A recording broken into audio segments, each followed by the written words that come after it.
सभी का स्वागत, सभी को प्रणाम दोस्तों। कैसे हैं? हमने ये अभी तक जो रिवीजन सीरीज चलाई है वो है सीए इंटर नवंबर 22 टैक्सेशन और ऑडिट की, along with group 1 subjects and group 2। I hope आपने बाकी सब्जेक्ट्स भी देखे होंगे विद्योदय चैनल पर। मैं सीए चैतन्य मंत्री एक बार पुनः आपका स्वागत करता हूं। आज हम क्या इंटरेस्टिंग देखने वाले हैं दोस्तों। हमने अभी तक कुछ बड़े टॉपिक्स देखे, जैसे चैप्टर नंबर 1, 2, 3, 4। इसके अलावा चैप्टर नंबर 10 जो बहुत इंपॉर्टेंट है, चैप्टर नंबर 9 जो बहुत बड़ा है, ऑडिट ऑफ फाइनेंशियल स्टेटमेंट्स। और इसके अलावा सैम्पलिंग भी देख लिया, एनालिटिकल प्रोसीजर भी देख लिया। अब आपके मॉड्यूल 1 के सिर्फ 2 चैप्टर बचे हैं, chapter number 5 and chapter number 6। यहां तक के रिवीजन से भी हम ऑलरेडी 70-80 नंबर का कवर कर चुके हैं। ये आज का रिवीजन सेशन बहुत इजी होने वाला है, बहुत इंटरेस्टिंग होने वाला है, बहुत मजेदार होने वाला है, क्योंकि ये है आपका पसंदीदा और इजी चैप्टर फ्रॉड। हालांकि इसमें एग्जाम्पल बहुत है, तो हमको कभी कभी लगता है इतने सारे एग्जाम्पल्स याद कैसे रखेंगे। मैं हूं ना मालिक। लाइए शुरू करते हैं। फ्रॉड इन ऑडिटर्स रिस्पॉन्सिबिलिटी क्या क्या होगी? ऐसे नंबर 240, ये ध्यान रखिएगा। ऐसे 240 auditors responsibility relating to fraud in an audit of financial statement बोलता है what do you mean by fraud. Fraud को कैसे डिफाइन करेंगे? Sir, it is an intentional act. क्या बोला जाएगा? It is an intentional act, जानबूझ के किया जा रहा है, साथ ही साथ bye one or more individuals किया जा रहा है। और यार ये लोग कौन है? यार ये लोग या तो मैनेजमेंट है, या TCWG हैं, या फिर ये एम्प्लॉइज हैं, या कोई थर्ड पार्टी। कर क्यों रहे हैं सर? फ्रॉड होता क्यों है? ये था कौन कर रहा है, ये क्यों कर रहे हैं सर? करने का एक ही पर्पज है, और क्यों है सर? हमको कोई ना कोई अनजस्ट या इलीगल एडवांटेज ऑब्टेन करना है। कैसे? By use of deception. कैसे? By use of deception. तो फ्रॉड की 3 अलग अलग बातें क्या sir? Intentional act by one or more individuals involving the use of deception to obtain some unfair or illegal advantage. हालांकि ये बहुत ब्रॉड कंसेप्ट है, ऐसा ऐसे के अकॉर्डिंग है, पर अपन ऐसे वाले पार्ट में बहुत ब्रॉड देखेंगे क्या? ना, हम सिर्फ देखेंगे भैया MMS in the financial statement. हमारा टारगेट इतना सा है। वैसे तो फ्रॉड बहुत वाइड है, आप कॉन्ट्रैक्ट में भी पढ़ते आ रहे हो। MMS 2 जगह हो सकता है सर। पहला FFR फ्रॉडुलेंट फाइनेंशियल रिपोर्टिंग में, और दूसरा MMS जो हो सकता है MOA miss appropriation of assets में। तो it will result from MMS will result from what? MMS 2 ही है सर, फ्रॉड और error. How it will result? It will result either from FFR either from MOA। अगला question हमारा रहता है sir ये करते क्यों है? ऐसा क्या इनको मजा आता है यार मैनेजमेंट या एम्प्लॉइज को फ्रॉड करने में? कुछ कारण सर। पहला, कुछ इंस्टेंसेस। पहला, financial obligations and pressure FOP, management के अनरियलिस्टिक गोल्स MUG, मैनेजमेंट के unrealistic goals, higher goal set कर लिए। डिससेटिस्फाइड एम्प्लॉय है भाई, या लेक ऑफ मोटिवेशन है उसको। नेम गेम, कोई भी कंपनी अपना नाम खराब नहीं करना चाहती, और अपॉर्चुनिटी टू कमिट फ्रॉड, ये सबसे बड़ा पार्ट है। तो भाई प्रेशर भी है, कोई प्रेशर भी है, कोई अपॉर्चुनिटी भी है, और कोई एटीट्यूड भी रखता है फ्रॉड का। बोलो हाँ या ना। तो 5 बातें: financial pressure, management goals, MUG बोलेंगे जिसको हम, dissatisfied employees, lack of motivation, name game और opportunity to commit fraud. Characteristics 2 है सर। पहला, ये इंटेंशनल है, ये फ्रॉड या एरर से अराइज होती है, लेकिन अराइज का डिफरेंस कैसे करोगे सर? फ्रॉड में इंटेंशन होता है, आपको देखना पड़ेगा what ever is your underlying action. ये जो अंडरलाइंग एक्शन है ये इंटेंशनल है तो फ्रॉड, अनइंटेंशनल है तो error. It is a broad legal concept. Legally ये बहुत ब्रॉड कंसेप्ट है। हालांकि हम हमारे लिए क्या देख रहे हैं? सिर्फ 2 चीजें, FFR और MOA। MOA 2 तरह का हो सकता है सर। पहला गुड्स में और दूसरा कैश में। अब हमने इंस्टेंसेस देखे तो उसी से रिलेटेड एक क्वेश्चन और था, फ्रॉड में क्या क्या इन्वॉल्व होता है। जब हम बोलते हैं फ्रॉड में FFR हो सकता है, MOA हो सकता है, तो क्यों होता है? अभी हमने बोला सर उसके ऊपर कोई प्रेशर है, कोई अपॉर्चुनिटी है, कोई एटीट्यूड है। तो 3 रीजन बोलो, या तो इंसेंटिव या प्रेशर है, इंसेंटिव है या प्रेशर है टू कमिट फ्रॉड। बोलो ना, क्यों होगा सर ऐसा? जब मैनेजमेंट या तो बहुत प्रेशर में, आइदर इनसाइड आउटसाइड, कि वो एक एक्सपेक्टेड रिजल्ट तो अचीव करके दे, या एक अनरियलिस्टिक गोल तो अचीव करके दे। दूसरा अपॉर्चुनिटी सर, एक परस्यूड अपॉर्चुनिटी कब एग्जिस्ट करती है? जब एक इंडिविजुअल, एक एम्प्लॉय बिलीव कर लेता है कि इंटरनल कंट्रोल को मैं कभी भी ओवरराइड कर सकता हूं। जैसे एक एम्प्लॉय बहुत ट्रस्ट की पोजीशन पे, उसको बहुत नॉलेज है आपके ऑर्गेनाइजेशन का, इंटरनल कंट्रोल का, बहुत आराम से फ्रॉड कर देता। तीसरा, जब आप अपने एटीट्यूड को रैशनलाइज कर लेते हो कि फ्रॉड करना कोई बुरी बात नहीं है। ये कैसे होता है सर? ये एटीट्यूड से होता है, कैरेक्टर से होता है, एथिकल वैल्यूज से होता है, जिसमें व्यक्ति नोइंगली या इंटेंशनली भी फ्रॉड करता है। बोलो भाई। तो तीन चीजें अपना हम कमेंट कर सकते हैं जब वो बोलते हैं ये इंसेंटिव भी है, प्रेशर भी, अपॉर्चुनिटी भी, रैशनलाइजेशन। तो हम यही लिख रहे हैं, देयर इज सम इंसेंटिव और pressure, there is some perceived opportunity. जब एक इंडिविजुअल अपने आप को महानतम मान लेता है, बहुत महाबली मान लेता है कि इंटरनल कंट्रोल में कभी भी ओवरराइड कर दूंगा, ऐसा व्यक्ति ट्रस्ट या नॉलेजेबल पोजीशन पे होता है। इंडिविजुअल को रैशनलाइज करना था। आप भी जब पढ़ाई नहीं करते बोली थे तो आज नहीं, आज मैं थक गया था, कल कर लूंगा। You are able to rationalise your fraud, है ना, नोइंगली और इंटेंशनली। अब एक एक करके इनके पार्ट देखने पड़ेंगे। सर ये इंटेंशनल मिस असेसमेंट जब एफएफआर से रिलेटेड हो, एफएफआर से रिलेटेड में क्या क्या आएगा? एफएफआर में सर इंटेंशनल मिस स्टेटमेंट में आता है एक तो ओमिशंस और एक आता है डिस्क्लोजर्स। सॉरी, ओमिशन किस किस का? ओमिशन या तो अमाउंट का या ओमिशन डिस्क्लोजर का, ताकि हम किसी को धोखा दे सकें, किसको? यूजर को। ये किया किससे जाता है? एफएफआर का fraud, fraudulent financial reporting means आपकी बैलेंस शीट पीएनएल में झोल है। एकम्प्लिश होता है पहली बात either from manipulation or falsification, MF, including forgery and alteration, एमएफएफए।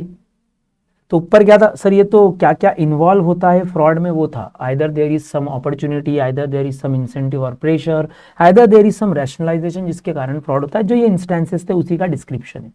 मुद्दा है एफएफआर कैसे एकम्प्लिश होता है, अचीव कैसे करते हैं? बहुत सिंपल है, बैलेंस शीट पीएनएल में आप मैनिपुलेट कर लो, आप फॉल्सिफाई कर लो, आप जानबूझ के intentionally misapplication of accounting policy कर लो, MAP, relating to amounts, classification, disclosure, presentation, या इंटेंशनली ओमिट कर दो या मिसरिप्रेजेंट कर दो किसी भी इवेंट, किसी भी ट्रांजेक्शन, किसी भी इंफॉर्मेशन को, ईटीआई बोलते जा भैया। पहला sir manipulation, falsification including forgery and alteration. दूसरा मिसरिप्रेजेंटेशन और intentional omission of any event, transaction और इंफॉर्मेशन। तीसरा intentional misapplication of accounting principle regarding some amount, classification, presentation, disclosure. अब मुद्दा आया सर ये मैनिपुलेशन, क्वेश्चन 6 मैनिपुलेशन के ऊपर है। Why committed and how committed? Manipulation accounts में कैसे होता है? वाई सर, अकाउंट्स मतलब पीएनएल बैलेंस शीट में आप प्रॉफिट को ऊपर नीचे कर रहे हो, बैलेंस शीट पोजीशन गलत दिखा रहे हो, क्यों दिखाओगे? सर आप false state of affair present करना चाहते हो। जब फॉल्स स्टेट ऑफ अफेयर कोई प्रेजेंट करना चाहता है तो उसके डिटेक्शन के लिए बहुत इंटेलिजेंसी चाहिए, इसीलिए तो सीए है भाई, है ना। क्यों?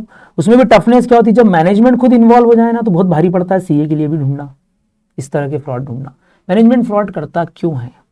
पहला सबसे सिंपल सर, इनकम टैक्स या अदर टैक्सेस का इवेजन करने के लिए, अवॉइड करने के लिए, इवेजन भी लिख सकते हैं, अवॉइड इंसिडेंट्स।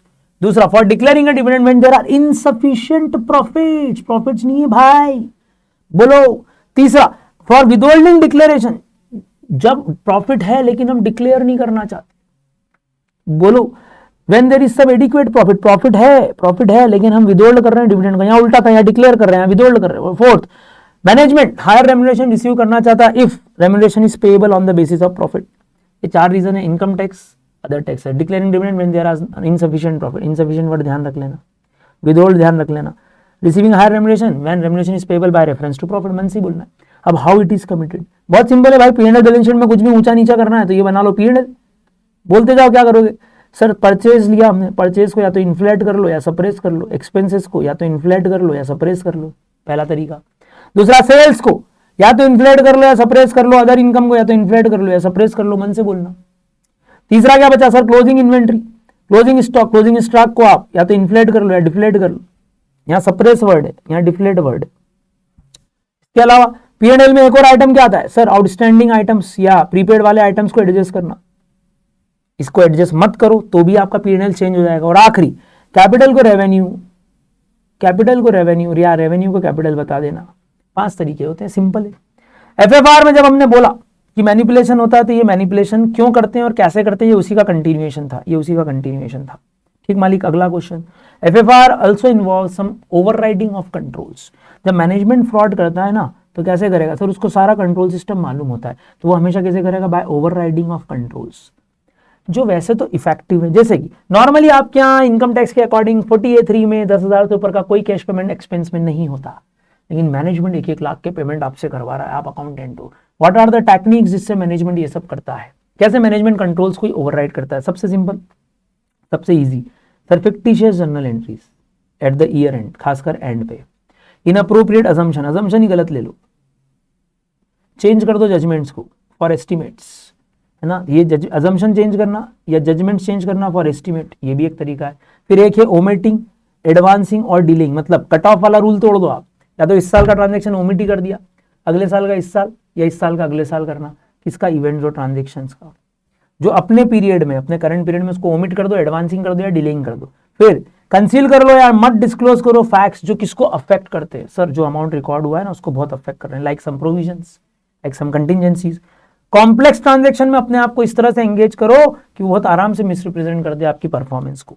और ऑल्टर द रिकॉर्ड्स, तो ये दो एक साथ ले सकते हो। फिक्टिशियस जर्नल एंट्री करना ही क्या है sir, altering the records with related to what significant unusual transaction, जैसे कि रिलेटेड पार्टी, जैसे कि रिलेटेड पार्टी में कुछ लफड़ा कर देना। बोलो तो पहला क्या था, फिक्टिशियस जर्नल एंट्रीज, क्यों सर, क्योंकि आपने ऑल्टर करें रिकॉर्ड्स और टर्म्स और एग्रीमेंट को। फिर एंगेजिंग कॉम्प्लेक्स ट्रांजैक्शन, कुछ फैक्ट्स को ओमिट कर देना जो रिकॉर्डेड अमाउंट को इफेक्ट करने वाले हैं। Omitting, advancing, delaying of the events and transaction, और इनअप्रोप्रिएटली एडजस्टिंग सम अजम्पशंस और judgement which are related to some estimate. तो फिक्टिशियस जर्नल एंट्रीज, गलत अजम्पशन, गलत judgement, advancing, omitting, delaying, fact disclose मत करो, कॉम्प्लेक्स ट्रांजैक्शन में enter करो और ऑल्टर कर दो। इस तरह से आप अपने मैनेजमेंट की ये कुछ टेक्निक्स से वो कंट्रोल्स को ओवरराइड कर सकता है। बोलो भाई yes. Next, misappropriation of assets कैसे होता है, एफएफआर पढ़ लिया, अब एमओए की बात करते हैं। मिसअप्रोप्रिएशन ऑफ असेट्स कैसे होते हैं और एम्प्लॉय कैसे इसको चोरी करता है। देखो सबसे पहला मिसअप्रोप्रिएशन में क्या है, थेफ्ट, चोरी। किसकी सर, एंटिटीज असेट्स की। कौन करेगा, एम्प्लॉयज करेंगे। कैसे करेंगे सर, छोटी छोटी क्वांटिटी में करेंगे, इमटेरियल अमाउंट में करेंगे ताकि एकदम से चोरी पकड़ में नहीं आए। कभी कभी इसमें कौन इन्वॉल्व हो जाता है, मैनेजमेंट। इसको पकड़ना और डिस्गाइज्ड है और मिसअप्रोप्रिएशन डिफिकल्ट है भाई, इसमें कंसील करना भी। हमारे पास मैनेजमेंट जैसी फ्रॉड करता है ना, हमारे लिए डिफिकल्टी बढ़ जाती है, क्योंकि वो बहुत आराम से इसको कंसील कर लेंगे। वो पूरा मैनेजमेंट चेंज कर सकते हैं, वो पूरा डॉक्यूमेंट चेंज कर सकते हैं, वो पूरी एंट्रीज चेंज कर सकते हैं, पूरा कंट्रोल सिस्टम चेंज कर सकते हैं। तो क्या दो लाइन क्या बोलना है, misappropriation means involves theft of entities assets. कौन करेगा sir, it is made by या done by employees in a relatively small and immaterial amount. However जब it is done by management या involve management, it is more disguised, it is more easy to conceal the misappropriation, it is very difficult to detect. misappropriation of assets कैसे होगा, कैसे होगा, सबसे पहला बहुत simple, receipts की चोरी। दूसरा असेट्स की चोरी या इंटेलेक्चुअल प्रॉपर्टी राइट्स की चोरी। तीसरा, आप एक ऐसा पेमेंट कर रहे हो जो आपने गुड्स और सर्विसेज रिसीव ही नहीं किए, उनका पेमेंट करवा दो। और एंटिटी के असेट्स को पर्सनल यूज में यूज कर लो। तो एक था चुराना, एक था पर्सनल यूज में यूज करना, एक था रिसिप्ट्स की चोरी। अब इसके एग्जांपल, डेटर ने पैसा दिया, उसको मिसअप्रोप्रिएट कर दिया आपने, किससे, जो डेटर से पैसा आया, या डाइवर्ट कर दिया, राइट ऑफ अकाउंट्स कर दिए, पर्सनल बैंक अकाउंट में ले गए पैसे को, आपने डेटर को राइट ऑफ करके खुद के अकाउंट में ट्रांसफर करवा लिया। स्टीलिंग क्या होती है, पर्सनल यूज के लिए, सेल के लिए, स्क्रैप के लिए। कॉम्पिटिटर के साथ आपने मिली भगत कर ली ताकि आप अपनी कंपनी के सारा डाटा डिस्क्लोज कर दो, किसको, कॉम्पिटिटर को। एंटिटी उन गुड्स के लिए पेमेंट कर रही है, उन सर्विसेज के लिए पेमेंट कर रही है जो रिसीव ही नहीं हुए। कैसे, वेंडर्स के साथ सेटिंग, सिंपल भाषा में फिक्टिशियस वेंडर क्रिएट करो। वेंडर से किकबैक्स ले लो, किकबैक्स मतलब वो फ्री गिफ्ट देगा क्रेडिटर आपको, आप परचेज प्राइस बढ़ा दो, प्राइस बढ़ा दो। और फिक्टिशियस एम्प्लॉइज को पेमेंट कर दो। आपके यहाँ 100 एम्प्लॉइज, आप 101 की सैलरी निकाल रहे हो। बोले चार बातें, सबसे पहला misappropriation of assets can be accomplished by, पहला embezzling the receipts, stealing the physical assets or intellectual property rights, causing an entity to pay for those goods which are not received, those services which are not received, using an entity's asset for personal। इसके example, debtor का collection मिसअप्रोप्रिएट करना या right of accounts को personal bank account में transfer करवा लेना। चोरी personal use के लिए, स्क्रैप के लिए, कंप्यूटर के साथ कॉल्यूड करने के लिए। फिक्टिशियस वेंडर्स, फिक्टिशियस एम्प्लॉइज या kickbacks paid by vendor in case अगर आप बुकिंग परचेस का अमाउंट आप बढ़ा देते हो क्रेडिटर के लिए। और आखिरी है एंटिटीज असेट को एज अ कोलेटरल असेट रखना फॉर पर्सनल लोन। बोलो ये भी एक एग्जांपल है। तो मिसअप्रोप्रिएशन ऑफ असेट्स में दो पार्ट है मालिक हमारे पास, एक कैश, एक गुड्स। तो अगला तरीका sir, defalcation of cash, important question, अच्छे से पढ़ के जरा। कैश की चोरी या डिफॉल्केशन कैसे होता है, इसके 3 तरीके हैं। पहला इन्फ्लेशन, दूसरा सप्रेसिंग। इसके अलग अलग क्वेश्चन आते हैं, ये 3 मार्क्स में अलग से आ सकता है, ये 4 मार्क्स में अलग से आ सकता है। तो पहले अपन कैश पेमेंट्स को बढ़ाना सीख लें। लो पेमेंट्स कैसे बढ़ाएंगे साहब, देखो भैया, पेमेंट्स बढ़ाने का पहला तरीका बहुत सिंपल, आप फिक्टिशियस वाउचर या एम्प्लॉइज के अगेंस्ट पेमेंट कर दो। Making payments against fictitious voucher, खुद नहीं वाउचर बनाया, खुद नहीं पेमेंट कर दिया। अब पेमेंट तो वाउचर के अगेंस्ट हो रहा है जो एक्चुअल है, लेकिन पेमेंट इन्फ्लेटेड है। यहाँ पे क्या था सर, यहाँ पे वाउचर ही फर्जी था, यहाँ वाउचर तो एक्चुअल है लेकिन अमाउंट फर्जी, अमाउंट बढ़ा लिया आपने। तीसरा, वेज टोटल को मैनिपुलेट कर लो, वेज रोज जो होता है उसके टोटल को मैनिपुलेट कर लो।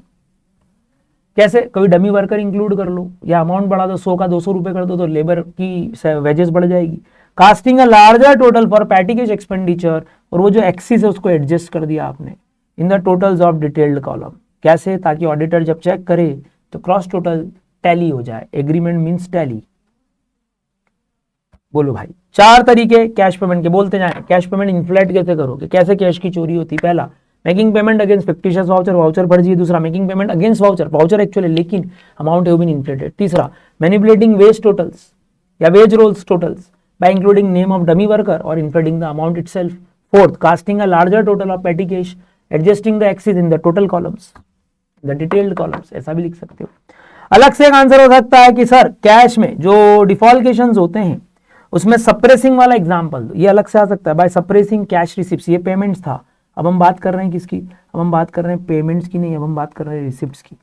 रिसिप्ट्स की चोरी का पहला तरीका टीमिंग एंड लेडिंग। इसकी टोपी उसके सर बोला था भाई मैंने, इसकी टोपी उसकी। ये टीमिंग एंड लेडिंग खुद अलग से कितने मार्क्स में आ सकता है? 2 मार्क्स में। टीमिंग एंड लेडिंग से पहले बाकी तरीके पढ़ लेते हैं। रिसिप्ट्स की चोरी कैसे होती है? पहला, असेट्स की वैल्यू राइट डाउन कर दो, राइट डाउन कर दो असेट्स की वैल्यू। कैसे? आइदर इन फुल, होली, फिर उनको बेच दो और उसका जो पैसा है मिस अप्रोप्रिएट कर लो, है ना, सेल करो, मिस अप्रोप्रिएट कर लो। बोलो भाई। फिर कुछ मिसलेनियस रिसिप्ट जो होती हैं, सेल ऑफ स्क्रैप वगैरह, उनकी अकाउंटिंग ही मत होने दो। कैश सेल्स की फुल ही अकाउंटिंग मत होने दो। आप डेब्ट्स को राइट ऑफ कर दो, जो डेब्ट्स गुड हैं उनको बैड बता दो। क्यों? सर उनको ऑलरेडी अमाउंट रिसीव हो गया लेकिन हमने मिस अप्रोप्रिएट कर लिया। तो ऐसे गुड डेटर्स को आप क्या करते हो? Writing off as debts in such balances on which cash has been received but have been misappropriated. Cash की चोरी कर ली थी, अब आप उसको एडजस्ट कर रहे हो। एडजस्टिंग सम अनऑथोराइज्ड या fictitious rebates, allowances, discounts to customer account. Customer 100 रुपए देखेगी, आपने 10 रुपए का डिस्काउंट शो कर दिया तो 90 रुपए से एंट्री हुई है, 10 रुपए आपने रख लिए डिस्काउंट के नाम पे। बोले 5 तरीके। पहला, unauthorised fictitious rebates, allowances, discount to customer account, misappropriating the same. Writing of the debt of such debtors, debtors भी लिख सकते हो, of such debtors, ये नहीं लिखना होगा, of such debtors, of such debtors जिसके अगेंस्ट ऑलरेडी कैश रिसीव हो गया, amount has been misappropriated, not accounting for cash sales fully, not accounting for miscellaneous receives, writing down the value of the asset, selling the asset, misappropriating the amount. अब एक तरीका है teeming and lading, cash receipts को suppress करने का। Teeming and lending क्या होता है? सर एक कस्टमर ने आपको पेमेंट किया, उसकी आप पहले मिस अप्रोप्रिएशन कर लो, वो पैसा आप खुद रख लो। ये डिटेक्ट नहीं हो पाए, इसको प्रिवेंट करने के लिए कि आपने एक्स का पैसा रखा है, इसको प्रिवेंट करने के लिए जो वाई का अमाउंट आया बाद में उसको कहां क्रेडिट करा? एक्स में। तो एक्स का अकाउंट क्लोज हो गया, अब वाई का पैसा आपके पास है। सिमिलरली जेड का पैसा आया, वो बाद में कहां पे कर दिया? वाई के सेकंड कस्टमर के अकाउंट में। तो अब लाइन याद करो भैया, कंसेप्ट तो आ गया। Amount received from a customer या first customer being misappropriated to prevent its deduction, money received from subsequent any other customer is credited to the first customer who has paid earlier. Similarly, money received from another customer is credited to the second customer. और ये practice continue की जाती है इस तरह से ये practice continue की जाती है so that किसी को शक नहीं हो तो no one account is outstanding for any length of time, जिससे कि मैनेजमेंट डाउट करे, मैनेजमेंट उनको लेटर भेज दे, मैनेजमेंट उनको कम्युनिकेट कर दे। तो 6 तरीके मालिक। पहला टीमिंग एंड लेडिंग, दूसरा डिस्काउंट, तीसरा डेब्ट्स, चौथा कैश सेल, पांचवा मिसलेनियस रिसीप्ट, छठा एसेट्स की वैल्यू गिरा देना। ऐसे याद रखना तो पॉइंट बन जाएंगे। और तीसरा तरीका है कैश का, रॉन्ग टोटल्स कैश बुक में पोस्ट करना, कास्ट करना। बहुत सिंपल। कैश के डिफॉल्केशन के 3 तरीके, पूरा आंसर एक साथ आना तो नहीं चाहिए। कैश रिसिप्ट्स का आंसर अलग आ सकता है, कैश रिसिप्ट्स के ही एग्जांपल देना, ये 6 एग्जांपल सिंपल। बोलो भाई ठीक। अब क्वेश्चन आया सर ऑडिटर रिस्पॉन्सिबिलिटी क्या होगी? अगर कंपनी का सीईओ बोलता है कि अगर ऑडिट होने के बाद भी फ्रॉड हो गया तो ऑडिटर रिस्पॉन्सिबल है, तो हम क्या बोलेंगे? सर ऐसे 240 क्या बोलता है? एज पर ऐसे 240 an auditor conducting an audit in accordance with ऐसे, याद कर लेना भैया ये line, is responsible for obtaining what? Reasonable assurance that financial statement as a whole are free from MMS, either caused due to error, either caused due to fraud. फिर second line तो हमने basic से पढ़ी थी, owing to inherent limitation of an audit, there is an unavoidable risk that financial misstatement of a financial statement will not be deducted even though PPP audit was properly planned and performed in accordance with SA. तो भी ये unavoidable risk तो है, ये भी पढ़ा हुआ है हमारा। फिर जब हम रीजनेबल एश्योरेंस लेते हैं हम क्या करते हैं? Sir we maintain an attitude of professional scepticism throughout the audit. हम हालांकि इनहेरेंट लिमिटेशन को वेपन नहीं बनाते कि हमारा कोई कुछ नहीं बिगाड़ सकता। कंसिडर करते हैं कि क्या मैनेजमेंट ओवरराइड कर सकता है कंट्रोल्स को, और ये भी कंसिडर करते हैं that audit procedure may not be effective for detecting all the frauds. तो हम 3 काम करते हैं भैया, प्रोफेशनल स्केप्टिज्म, मैनेजमेंट ओवरराइड कर सकता है कंट्रोल्स को, और हम ये भी ध्यान रखते हैं कि हमारे प्रोसीजर्स शायद किसी चीज को डिटेक्ट ना कर पाए। लेकिन हमारा काम क्या? Sir we are responsible for obtaining reasonable assurance as a whole. अब यहां से अपना आंसर है, ऑडिटर की फिर ड्यूटीज क्या है फ्रॉड में, आपके ऊपर क्या 100% लाइबिलिटी है ना। Your responsibility is to communicate the misstatement, your responsibility is to communicate the misstatement. किसको? अप्रोप्रिएट लेवल, कैसे? टाइमली बेसिस रिपोर्ट कर देना, टीसीडब्ल्यूजी को बताना है क्या, सोच लेना। You have to obtain legal advice, ये भी सोच लेना। सेटिस्फाई कर लेना कि जो भी फ्रॉड का इफेक्ट है वो प्रॉपरली रिफ्लेक्ट हो गया, डिस्क्लोज हो गया क्या फाइनेंशियल स्टेटमेंट में, एरर थी तो करेक्ट हो गई क्या, वेरी गुड। तो ध्यान रखना, अगर एडिक्वेट डिस्क्लोजर आप कर देते हो तो आप लायबल नहीं हो, और एडिक्वेट डिस्क्लोजर नहीं करते हो, मैनेजमेंट नहीं करता तो आप कर दो, और आप भी डिस्क्लोज नहीं करोगे तो आप लायबल हो जाओगे। तो आंसर में क्या बोला है, सीईओ जो है मिस्टर महेश, वो आप पे आरोप लगा रहा है, यू आर रिस्पॉन्सिबल। अपन बोलेंगे ना, पहली स्टेप सर ऑडिट होता है in accordance with SA we obtain reasonable assurance, दूसरी स्टेप सर इनहेरेंट लिमिटेशन का पॉइंट, तीसरी स्टेप हालांकि हम काम के दौरान पीएस रखते हैं, मैनेजमेंट ओवरराइड को कंसिडर करते हैं, प्रोसीजर डिटेक्ट नहीं कर पाएंगे, इसको रिकॉग्नाइज करते हैं, इसको मानते हैं हम। चौथा, हमारी रिस्पॉन्सिबिलिटी फिर क्या है, to communicate the statement at appropriate level on a timely basis, frame the report to TCWG, if necessary take appropriate legal advice, consider the effect of fraud on the financial statement, error is corrected or not, ये देख लेना, error correct कर देना अगर modified procedure से हो सकता है तो। एक और क्वेश्चन है, सपोज ऑडिट खत्म होने के बाद और क्लाइंट के यहाँ फ्रॉड निकल गया, यहाँ पे सिंपल था क्वेश्चन, ये सिंपल था क्वेश्चन, वो सोच रहा है, अभी तो सोच ही रहा है, अभी आरोप नहीं लगा रहा है, मैनेजमेंट सोच रहा है। अब क्वेश्चन क्या, ऑडिट खत्म होने के बाद भैया एक फ्रॉड डिटेक्ट हो गया, कंपनी का मैनेजमेंट बोल रहा है कि भैया ये तो फेल्यूर है ऑडिटर के पार्ट में, ऑडिटर क्यों डिटेक्ट नहीं कर पाया, फिर से समझाना है अपने। तो हमारा क्या कहना पड़ेगा सर, प्राइमरी रिस्पॉन्सिबिलिटी किसकी होगी, ये इंपॉर्टेंट वर्ड है। एज ए 240 के अकॉर्डिंग दुकान किसकी सर, उनकी, तो प्राइमरी रिस्पॉन्सिबिलिटी भी किसकी सर, उनकी। टीसीडब्ल्यूजी और मैनेजमेंट इसको गाइड करेंगे भैया। Primary responsibility for prevention and detection of fraud and error rest with what, rest with management and TCWG. बोलो भैया, है ना, ध्यान रखना। मैनेजमेंट का काम ही क्या है, they should place a strong emphasis on fraud prevention so that opportunity में बी रिड्यूस्ड, फ्रॉड में be reduced, so that individual may not commit fraud, उनको डेटरेंस होए। तो ऐसा सिस्टम जीरो तो नहीं कर सकता है, फ्रॉड होंगे ही नहीं ऐसा नहीं बोलेगा, लेकिन मैनेजमेंट ने अगर सिस्टम बना तो it will reduce but will not eliminate the possibility. तो ये भी मैनेजमेंट की रिस्पॉन्सिबिलिटी बताई हमने भाई, उन्हीं की ड्यूटी बता दी आईसीएस रखने की। तीसरा अपना वाला पार्ट वही ऐसे, चौथा वही इनहेरेंट लिमिटेशन, पांचवा risk of not detecting a fraud is more than risk of error, ये हम मन से लिख सकते हैं, क्योंकि फ्रॉड कैसा होता है, सोफिस्टिकेटेड केयरफुली डिजाइंड स्कीम्स, इसीलिए ये लाइन मन से लिख सकते हो आप। तो हमारे लिए थोड़ा सा फ्रॉड को ढूंढना टफ है, एरर को ढूंढना हमेशा ही आसान है। तो यार फिर अपनी रिस्पॉन्सिबिलिटी का देखो, अब अपन अपनी रिस्पॉन्सिबिलिटी बताते हैं। सब्सिक्वेंट डिस्कवरी अगर फ्रॉड की हो भी जाती है during the period covered by the report, क्या ऑडिटर लायबल, हम बोल रहे हैं ना, it does not in itself indicate, माना कि फ्रॉड निकल गया है, सब्सिक्वेंट डिस्कवरी हुई, but it does not in itself indicate that auditor has not followed, not complied with the basic principles governing an audit, that auditor has not complied with ऐसे, ऐसा नहीं बोल पाएंगे हम। मानेंगे कि हम ये नहीं बोलेंगे कि फ्रॉड निकल गया तो हमने कंप्लायंस ही नहीं किया, बोलो। तो क्या देखोगे सर, आप देखो क्या उसने ऑडिटर ने रिक्विजिट स्किल और कॉम्पिटेंस, डॉक्यूमेंटेशन ये सब किया है क्या, एडिक्वेसी ऑफ प्रोसीजर है क्या, उसके बेसिस पे उसने रिपोर्ट इशू की है क्या, तो बढ़िया है। तो लायबिलिटी कब, हम कब लायबल है, लायबिलिटी तभी आती है जब ये failure clearly not due to exercising reasonable care और स्किल, हम तभी लायबल हैं जब सीधे सीधे प्रूव हो जाए कि हमने रीजनेबल केयर और स्किल तो रखी ही नहीं। अगर हमने हमारे एडिक्वेट प्रोसीजर फॉलो किए थे तो फिर हमको रिस्पॉन्सिबल नहीं बनाया जा सकता, नहीं किए थे तो रिस्पॉन्सिबिलिटी होगी। तो 5 पार्ट बोलो क्या क्या, सर सबसे पहला मैनेजमेंट रिस्पॉन्सिबिलिटी, टीसीडब्ल्यू रिस्पॉन्सिबिलिटी, फिर सर इंटरनल कंट्रोल सिस्टम को रखना ताकि फ्रॉड प्रिवेंट हो पाए, so that employees may not commit fraud, it will reduce but not eliminate, फिर ऐसे वाली बात, फिर इनहेरेंट लिमिटेशन वाली बात, रिस्क ऑफ फ्रॉड ज्यादा है, रिस्क ऑफ एरर से, फिर हमारी लायबिलिटी समझाना शुरू की, it does not in itself indicate, fraud निकल जाना ये अपने आप में शो नहीं करता, और आखिरी लायबिलिटी एक ही केस में है जब आप नेग्लिजेंट हो, रीजनेबल केयर और स्किल नहीं रख पाए। क्वेश्चन 12, फ्रॉड रिस्क फैक्टर क्या है सर, वो इवेंट वो कंडीशन जो या तो इंसेंटिव दे या प्रेशर दे या अपॉर्चुनिटी दे to commit fraud, IPO, incentive, pressure, opportunity, यही 2 केसेस बनेंगे। इसके लिए 3-3 पॉइंट है, इन्हीं के एग्जांपल्स हैं कि एफएफआर में और एमओए में क्या इंसेंटिव्स हैं, क्या अपॉर्चुनिटीज हैं, क्या प्रेशर हैं, एमओए में भी क्या इंसेंटिव्स हैं, क्या अपॉर्चुनिटीज हैं, क्या प्रेशर। तो ये अगला पूरा एग्जाम्पल ही एग्जाम्पल चलेगा, आप जानते हैं। पहला एफएफआर के केस में वो बोल रहे हैं क्या प्रेशर होता है ऐसा मैनेजमेंट पे, बोलो। तो फाइनेंशियल स्टेबिलिटी या प्रॉफिटेबिलिटी थ्रेटन होती है कभी कभी एंटिटी की थ्रू इकोनॉमिक और सम इंडस्ट्री और ऑपरेटिंग कंडीशन।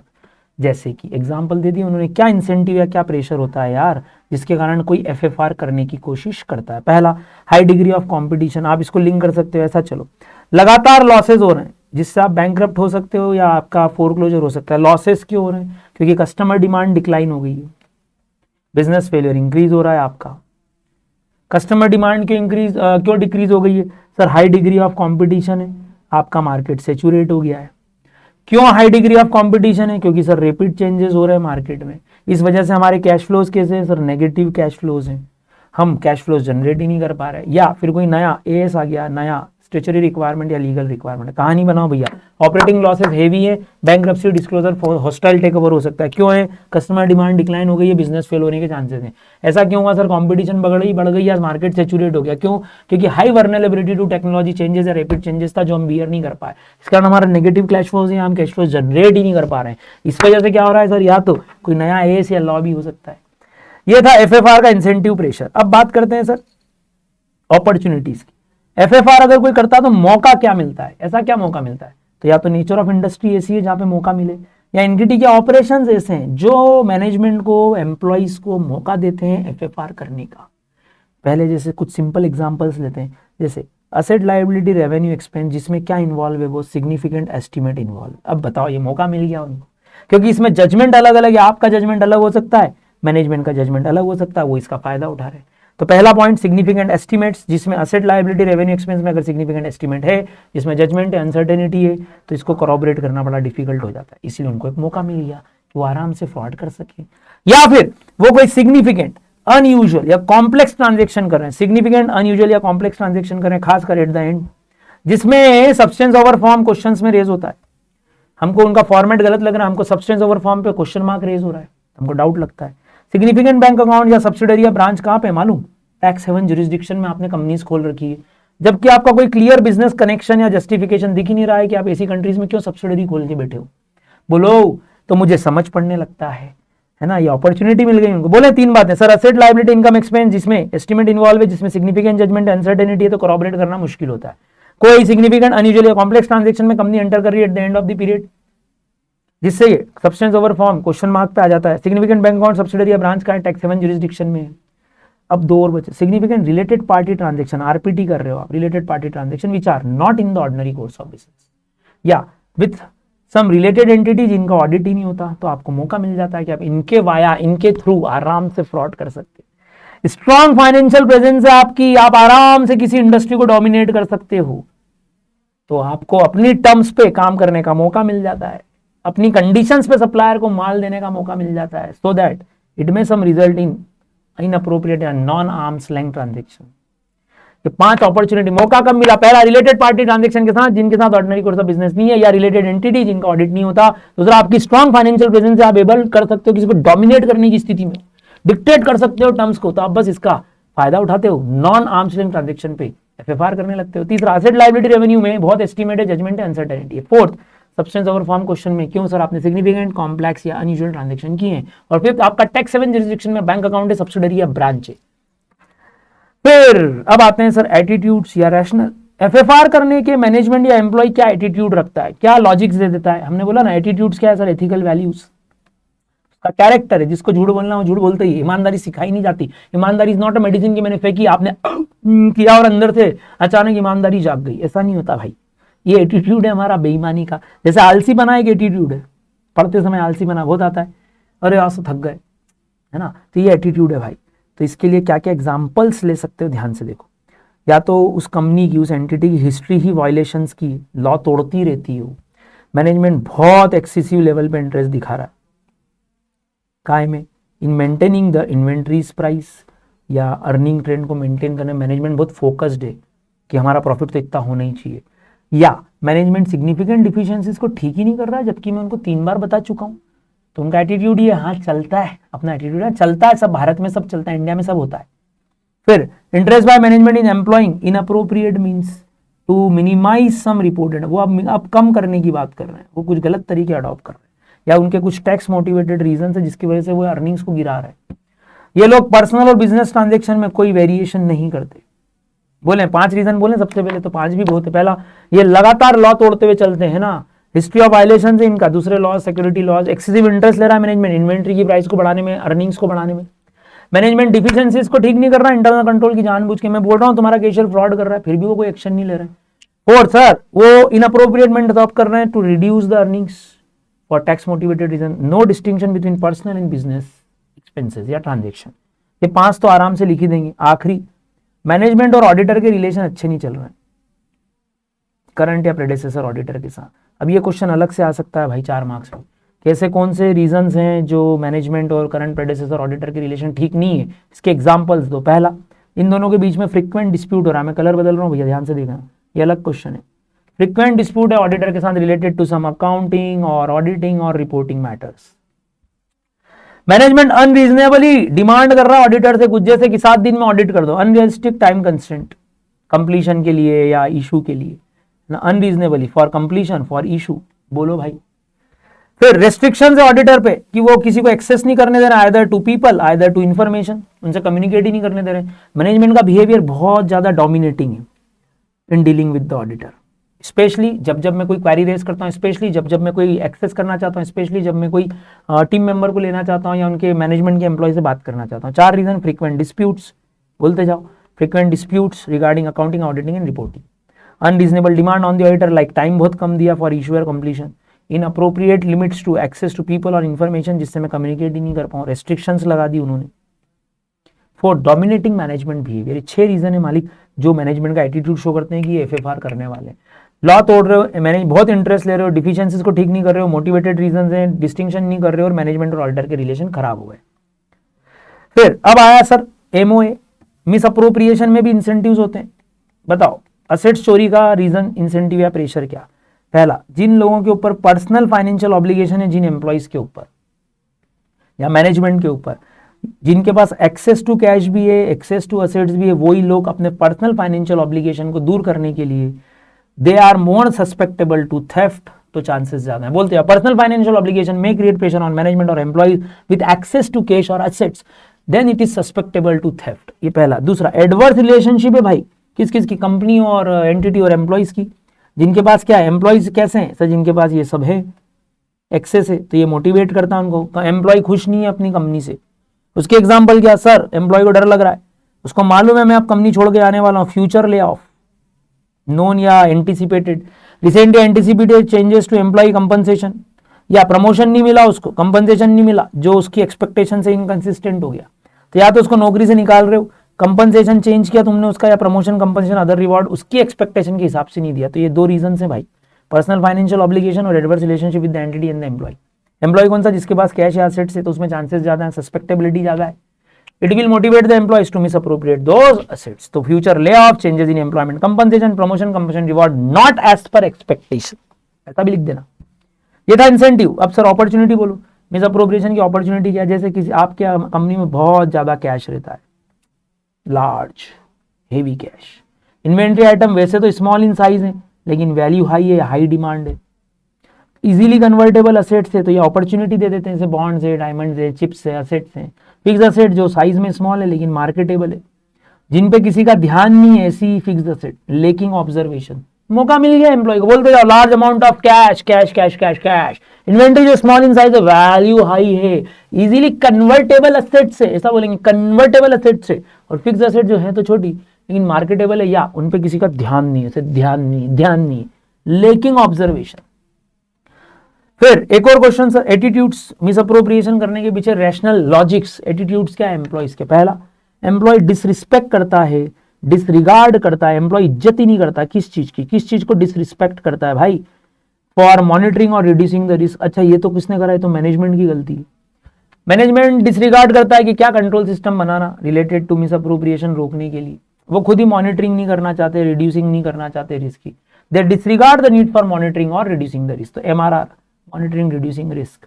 दूसरा, बिहेवियर जो एम्प्लॉय का इंडिकेट करता है डिसप्लेजर या डिससेटिस्फैक्शन विद द एंटिटी, या जिस तरह से आप एम्प्लॉय को ट्रीट कर रहे हो।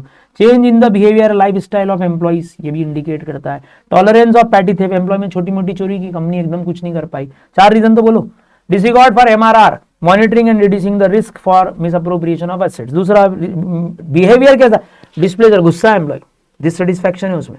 बिहेवियर या चेंज इन लाइफ स्टाइल एक रिस्क इंडिकेट करता है। टॉलरेंस ऑफ पैटी थेफ्ट, अब क्या बचा, एम्प्लॉय इंटरनल कंट्रोल को सुनना ही नहीं चाहता, मानना ही नहीं चाहता, वो कई बार ओवरराइड कर चुका है एग्जिस्टिंग कंट्रोल को। मैनेजमेंट अप्रोप्रिएट एक्शन नहीं ले पाया या उन डिफिशियंसीज को ठीक नहीं कर पाया। तो बस एटीट्यूड क्या होता है एम्प्लॉय का, मैनेजमेंट भी तो एक्शन नहीं ले रहा, चलने तो करते रहो चोरी। आप टॉलरेट कर रहे हो पैटी थेफ्ट को, करते रहो चोरी।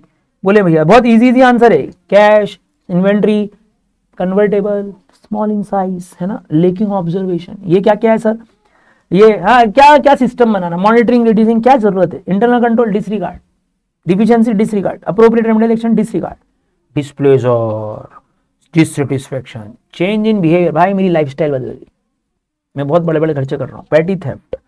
बीच का एक क्वेश्चन और बोलता है मिस अप्रोप्रिएशन किन किन कारणों से हो सकता है, पढ़े।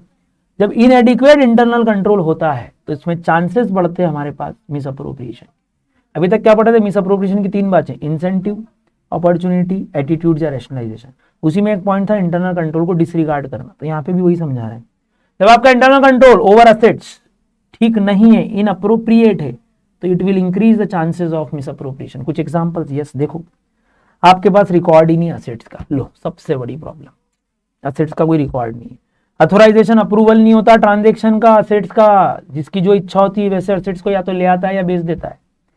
फिजिकल सेफगार्ड नहीं है सर आपके पास, तो बोलते जाओ, रिकॉर्ड कीपिंग नहीं है, अथोराइजेशन अप्रूवल का कोई सिस्टम नहीं है, फिजिकल सेफगार्ड नहीं है, cash assets, inventory, fix asset के ऊपर कोई टाइमली और कंप्लीट रिकंसिलेशन नहीं है, कोई डॉक्यूमेंटेशन नहीं है ट्रांजेक्शन का, फिक्स असेट रजिस्टर बनाया क्या आपने प्रॉपर, ऐसा कुछ नहीं है। बोलो भैया। और 2 point sir, segregation of duties नहीं है, SOD, oversight of senior management expenditure, senior management बहुत अनशन खर्च कर रहे हैं लेकिन हमारा कंट्रोल सिस्टम उसको रोक नहीं पा रहा है। मैंडेटरी वेकेशन क्यों नहीं देते एम्प्लॉइज को तुम, और कोई मैनेजमेंट ऐसा है जो आईटी नहीं समझता, तो इसके कारण क्या होता है, कोई भी एम्प्लॉय इसका फायदा उठा सकता है। बोलो भाई, हो गए 6-7 पॉइंट। एक और एग्जांपल, पॉसिबिलिटी ऑफ फ्रॉड के इंस्टेंसेस दो, सर्कमस्टेंसेस बताओ जहां पे लगता है। ऊपर क्या पढ़ा, ऊपर आपने सर रीजंस पढ़े, क्या कि क्या इंसेंटिव रहता है या क्या प्रेशर रहता है या क्या अपॉर्चुनिटी है, क्या एटीट्यूड रहता है जिसके कारण फ्रॉड हो सकता है। अब वो पूछ रहे हैं ऐसी सर्कमस्टेंसेस बताओ जिसमें फ्रॉड की हमेशा ही पॉसिबिलिटी। पहली सर्कमस्टेंस क्या है, अकाउंटिंग रिकॉर्ड्स में लफड़े, दूसरी एविडेंस में लफड़े। अकाउंटिंग में क्या लफड़ा हो सकता है दोस्तों, अकाउंटिंग में वो बोल रहे हैं ट्रांजेक्शन रिकॉर्ड ही नहीं हो रहे हैं कंप्लीटली और टाइमली मैनर में, रिकॉर्ड हो रहे हैं तो इम्प्रॉपर हो रहे हैं। अनसपोर्टेड अनऑथराइज बैलेंसेस बहुत चल रहे हैं, लास्ट मिनट एडजस्टमेंट बहुत होते हैं अकाउंट्स में आपके यहाँ। एम्प्लॉइज के पास एक्सेस टू सिस्टम है, एक्सेस टू रिकॉर्ड है, जो कि इनकंसिस्टेंट है उनकी ड्यूटी से। अब परचेज वाला अकाउंट्स डिपार्टमेंट में क्या कर रहा है, टिप्स और कंप्लेंट्स हैं ऑडिटर के पास जिसमें फ्रॉड होने के चांसेस बताए गए। तो अकाउंटिंग रिकॉर्ड में क्या डिस्क्रिपेंसी मिल रही है जिसमें अराइज होते हैं, चांसेस अराइज होते हैं कि फ्रॉड हो सकता है।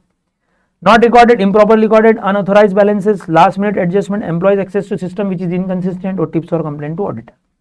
एविडेंस गायब है, इसके एग्जांपल मन से बोलो सर, मिसिंग है, ऑल्ट्रेशन है, तो ऐसा बोलो, या तो एविडेंस मिस है या फिर एविडेंस ऑल्टर है, या फिर अनयूजुअल डिस्क्रिपेंसी, डिफरेंस है, डिस्क्रिपेंसी है आपके रिकॉर्ड में और मैनेजमेंट के रिप्लाई में या कन्फर्मेशन में। मन से लिखना है, इन्वेंट्री मिसिंग है भाई, फिजिकल एसेट्स मिसिंग है, तो मिसिंग के ही पॉइंट बना देना। मिसिंग इलेक्ट्रॉनिक एविडेंस है, अनअवेल एविडेंस है भाई, ये लिख देना।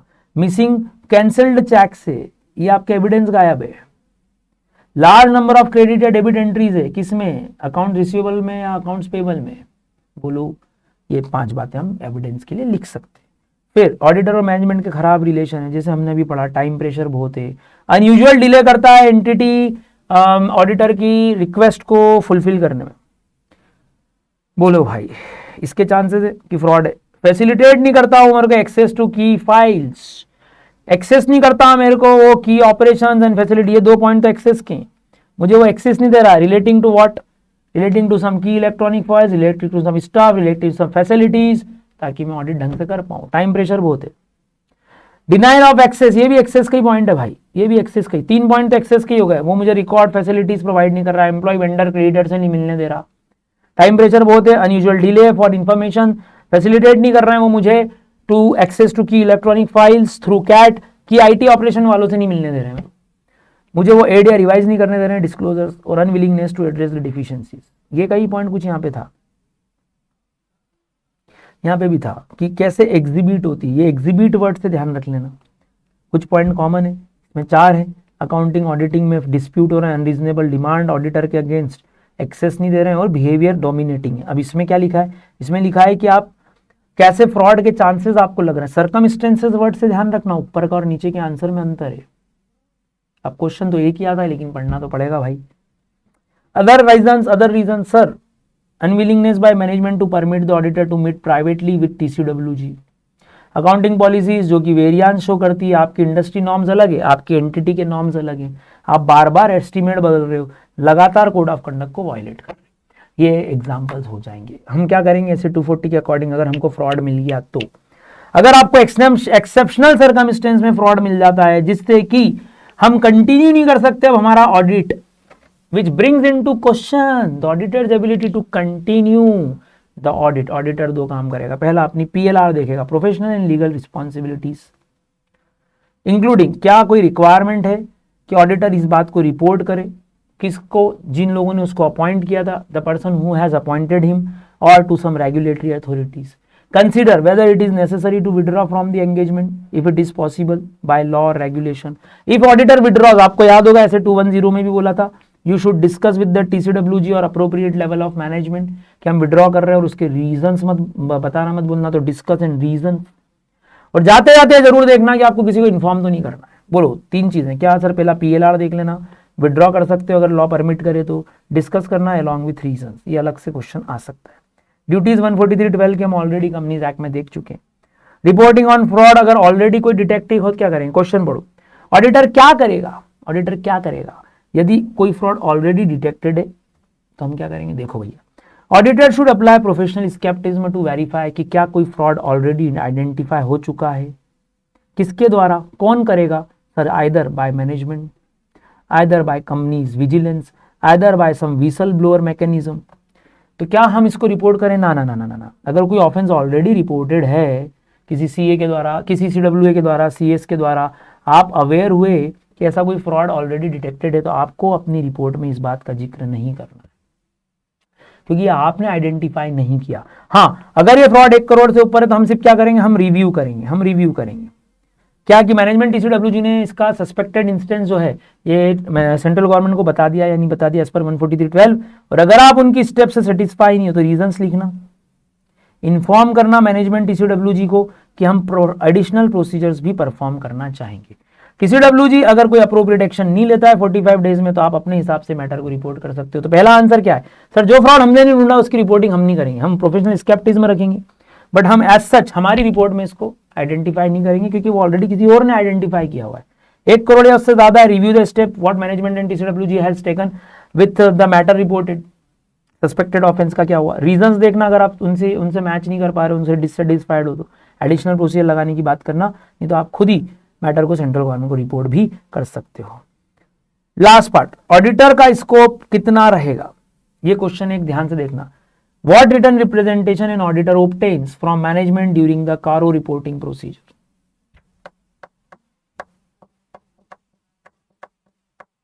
बोलो भैया, है ना, एक ये क्वेश्चन रहेगा इसमें। चलिए मालिक, एक तो ये क्वेश्चन है रिटर्न रिप्रेजेंटेशन ऑडिटर कौन कौन ले सकता है, अभी हमने देखा है, इसके लिए आंसर कहाँ से आएगा, ये यहाँ से आएगा, दिस इज द आंसर। बताओ क्या क्या लिखवाना है मैनेजमेंट से रिटर्न रिप्रेजेंटेशन में। ऑडिटर एक रिटर्न रिप्रेजेंटेशन ऑब्टेन करता है अगर मैनेजमेंट से, तो क्या लिखवाएगा, सबसे पहला मैनेजमेंट एक्नॉलेज करता है अपनी responsibility for implementation and operation of the system so that it can prevent and detect fraud and error. दूसरा सिंपल वाला ले लो, disclose to the auditor all the significant fact relating to any fraud or suspected fraud which are known to the management, जिसका effect entity पे आ रहा है। और दूसरा disclose to the auditor the results of the assessment of the risk, कि क्या financial statement may be materially मिसस्टेटेड, may be, ये 2 बातें तो लिख ही सकते हो आप, इजी वाली। एक और अगर आपको लग रहा हो तो आप क्या रिटर्न रिप्रेजेंटेशन लो, मैनेजमेंट से लिखवाओ, उनसे रिटर्न रिप्रेजेंटेशन लो, इट बिलीव्स कि जो उसका इफेक्ट है अनकरेक्टेड मिसस्टेटमेंट का aggregated with the overall financial statement, तो ये इमटेरियल ही रहने वाला है। Uncorrected misstatement aggregated by the auditor, immaterially रहने वाला है। तो ये कम से कम 2 बातें तो लिख ही सकते हो ये वाली, उनकी रिस्पॉन्सिबिलिटी और उनके डिस्क्लोजर, ये 2 पॉइंट अपने डिस्क्लोजर के हैं। बोलो भाई, ये रिटर्न रिप्रेजेंटेशन का अलग से एक पॉइंट हुआ। अब आया सर हमारा स्कोप क्या रहेगा। हम जब फ्रॉड की लिए कारों की रिपोर्टिंग देखते हैं तो हमारा स्कोप क्या है। एक तो ये देखना कि फ्रॉड कोई नोटिस या रिपोर्टेड है क्या ड्यूरिंग द ईयर, रिपोर्टिंग है तो एडीटी 4 में गया है क्या, और विसल ब्लोअर कंप्लेंट्स को चेक करना। ये 3 हमारे स्कोप में आता है। हमारी इंक्वायरी इससे ज़्यादा नहीं होगी। फ्रॉड नोटिस और reported during the year, reporting on filing of any report in ADT 4 during the year and whistle blower complaints during the year. तो what procedure auditor should adopt, ये भी पूछ सकते हैं। फिर अगर इंक्वायरी का स्कोप इतना ही है तो हमारा प्रोसीजर क्या होना चाहिए regarding nature and amount of fraud.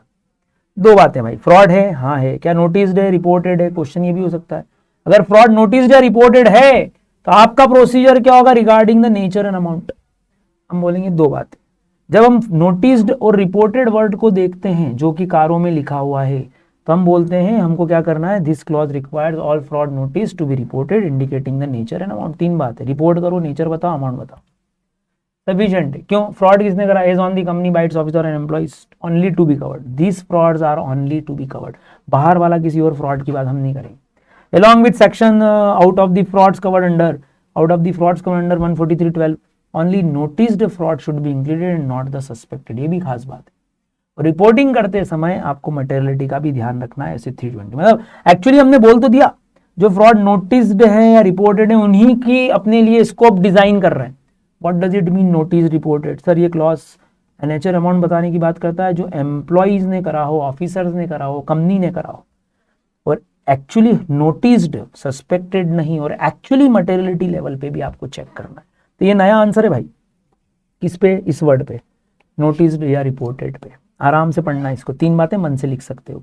कारो रिपोर्टिंग में और क्या क्या ध्यान रखना है, सर हमारा इसको भी यही है, जो भी फ्रॉड नोटिस्ड हुए हैं वो बताओ, उसके लिए हम क्या प्रोसीजर लगा सकते हैं वो बता दो। सर हमारा प्रोसीजर क्या है, इंटरनल ऑडिटर की रिपोर्ट देख लो, देखो उसने कोई फ्रॉड रिपोर्ट या नोटिस किया है क्या। फिर प्लानिंग के समय हम कंसिडर करेंगे, हम पूछताछ करेंगे मैनेजमेंट से, क्या उनके पास ऑलरेडी कोई नोन फ्रॉड है क्या, इसी का रिटर्न रिप्रेजेंटेशन ले लो। डिस्कस करो एम्प्लॉइज से इंक्लूडिंग ऑफिसर की, क्या उनको कोई फ्रॉड मालूम है। हम ये पूछ रहे हैं भाई, नोटिस रिपोर्टेड के लिए हमारा स्कोप क्या है, सर हमारा स्कोप यही है। और इसी को इन्होंने इलॉबरेट किया कि नोटिस स्कोप में आपको बस ये 3 बातें कंसिडर करनी, which are already notice during the year by the company और द कंपनी ऑफिसर और the employees, not the suspected fraud. Suspected fraud की बात मत करना, और मटेरियलिटी के प्रिंसिपल्स लगाकर ही नेचर और अमाउंट को रिपोर्ट करना। जब हम बोल रहे हैं हमारा स्कोप भी फ्रॉड नोटिस का है, उसमें भी ये नई 3 बातें ऐड होती।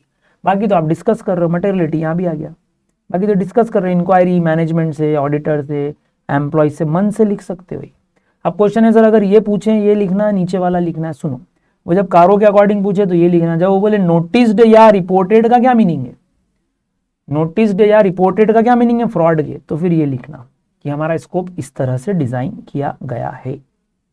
प्रोसीजर में क्या लगाओगे, सर सुनो सुनो सुनो, प्रोसीजर में आप डिस्कस कर लो दूसरे टीम मेंबर से कि कोई चांसेस हैं क्या कंपनी में मिस स्टेटमेंट के, इंक्वायरीज कर लो मैनेजमेंट से, उनको कुछ मालूम है क्या। ये फिर रिपीट हुआ, internal auditor, management, whistle blower complaints, और ये आखिरी में रिटर्न रिप्रेजेंटेशन लेना। तो स्कोप ऑफ कारो, जो कारो रिपोर्ट 2022 के अंतर्गत है अपना, कारो ऑर्डर के अंतर्गत है अपना, उसमें स्कोप में अलग से क्वेश्चन आए तो ये 3 पॉइंट लिखना, फ्रॉड नोटिस्ड, एडीटी 4 और विसल ब्लोअर कंप्लेंट। ये रही 3 बातें, ये रही 3 बातें, इसको पढ़ चुके हैं, स्कोप इतना ही है बस। उसमें भी इसके लिए नीचे वाला आंसर है फिर अपने पास, ये एडीटी 4 और ये विसल ब्लोअर कंप्लेंट, इसी का प्रोसीजर है। नोटिस में ये 3 बातें लिखी आना भाई, इसी नोटिस के ऊपर क्वेश्चन हो तो, as specified the fraud will be by the company as on the or on the company by the officer or employees are only to be covered। तो बेसिकली स्कोप क्या हुआ, अब हम बोल रहे हैं यार जो नोटिस्ड है तो वो जो कंपनी ने किए हैं, जो ऑफिसरों ने किए हैं या जो एम्प्लॉय ने करे हैं वही रिपोर्ट करना, बोलो। और एक जो नोटिस्ड हो गए हैं, जो नोटिस्ड है उनको करना, जो सस्पेक्टेड हो उनको मत करना। ये अच्छा आंसर है भाई, ध्यान से पढ़ लेना। और इसी में फिर उन्होंने बोला कि मटेरियलिटी का प्रिंसिपल भी देख लेना ऐसे 320 का, कि रिपोर्ट करना भी है कि नहीं करना है। बोलो मालिक, ये था पूरा चैप्टर। आखिरी क्वेश्चन जो एग्जाम में बहुत बार आया है, टाइप्स ऑफ एरर्स, जो आप अकाउंट्स में पढ़ते हो 11th में। यहाँ क्वेश्चन सेल्फ रिवेलिंग एरर्स का है। सेल्फ रिवेलिंग जो अपने आप ही अपेरेंट है in the process of accounts compilation, आपको दिख जाएगी। उसके एग्जाम्पल और इफेक्ट पूछे आपसे। एरर क्या है, एरर है omission to post part of entry, तो इफेक्ट क्या होगा, trial balance thrown out of agreement हो जाएगा। परचेज रजिस्टर का टोटल गलत है तो कंट्रोल अकाउंट का बैलेंस तो पर्सनल लेजर का बैलेंस डिसएग्री करेगा। रिकॉर्डिंग ही नहीं हो पाई किसी चीज की तो बीआरएस टैली नहीं होगा। कोई मिस्टेक है रिकॉर्डिंग ऑफ अमाउंट जो कि एक्स से रिसीव हुआ वाई में चला गया तो account of parties will रिवेल the mistake. ये सेल्फ रिवेलिंग एरर्स के एग्जांपल। इसके अलावा मैं आपको गाइड करूंगा एक और बात, आप टाइप ऑफ एरर जरूर पढ़ के जाना, टाइप ऑफ एरर और उनके ट्रायल बैलेंस पे क्या इफेक्ट है। ये 11th वाला पार्ट है वैसे तो, इसको जरूर पढ़ के जाइएगा। तो ये था ओवरऑल आपका फ्रॉड वाला चैप्टर। आई होप मैंने बार बार एग्जाम्पल्स रिपीट किए हैं, आपके दिमाग के खोपचे में कुछ ना कुछ जरूर बैठेगा और आप कोई ना कोई आंसर जरूर लिख सकते हो। अब क्या आएगा कहना मुश्किल है मालिक, इसीलिए थोड़ी सी मेहनत रिक्वायर्ड है। चाहो तो इसको 2 बार सुन लेना, दिमाग में एग्जाम्पल के सीन बना लेना फ्रॉड के, जो ये इतने सारे एग्जाम्पल आपने पढ़े हैं, इतने सारे एग्जाम्पल्स हमने पढ़े हैं, कुछ सीन्स बनाकर इमेजिन करके भी आप बता सकते हो। Cash large, small in size, easily convertible, ऐसे करके भी कुछ कर सकते हो। बोलिए भाई, असेट्स के लिए क्या ध्यान रख सकते हो सर, रिकॉर्डिंग ही नहीं है, अथोराइजेशन अप्रूवल का कोई सिस्टम नहीं है, फिजिकल सेफगार्डिंग नहीं है, डॉक्यूमेंटेशन नहीं है, मैंडेटरी वेकेशन नहीं दे रहे हो, ऐसे करके हिंदी में 2 बार बोलेंगे याद हो जाएगा। चलिए मालिक, तो ये था चैप्टर नंबर 5। नेक्स्ट लेक्चर होगा हमारा चैप्टर नंबर 6 से रिलेटेड, तो मुलाकात होगी अगले लेक्चर में। धन्यवाद, राधे राधे।